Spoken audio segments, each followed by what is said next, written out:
তীব্র দাবদাহে পড়ছে দেশ, কয়েকদিন ধরে বাড়ছে তাপমাত্রা। এতে সবচেয়ে ভোগান্তিতে পড়েছে নিম্ন আয়ের খেটে খাওয়া মানুষ। এ বিষয়ে সবশেষ পরিস্থিতি জানাতে চুয়াডাঙ্গা থেকে সরাসরি যুক্ত হচ্ছেন সহকর্মী খায়রুজ্জামান সেতু। চুয়াডাঙ্গায় গরমের তীব্রতা কেমন আজ দেখছেন? আবহাওয়া অফিসের পূর্বাভাস কি বলছে?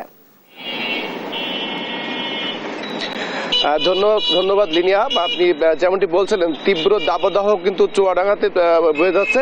তো এর মাঝখানে একটু বলে রাখি, সেটা হচ্ছে যে আজকে কিন্তু চুয়াডাঙ্গাতে সকাল 9টায় কিন্তু তাপমাত্রা রেকর্ড করেছে চুয়াডাঙ্গা আবহাওয়া অফিস 32 ডিগ্রি সেলসিয়াস।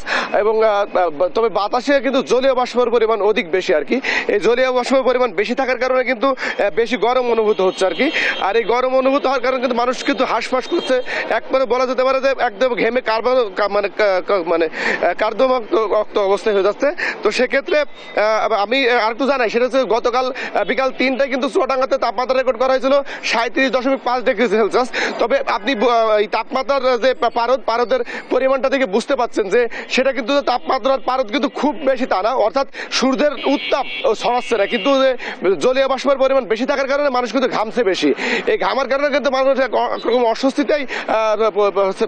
অস্বস্তির ভিতরে দিন পার করছে বলা যেতে পারে। তবে এখনো পর্যন্ত কিন্তু ওই যে দুর্ভোগ, সেই দুর্ভোগ কিন্তু মানুষ পড়েনি।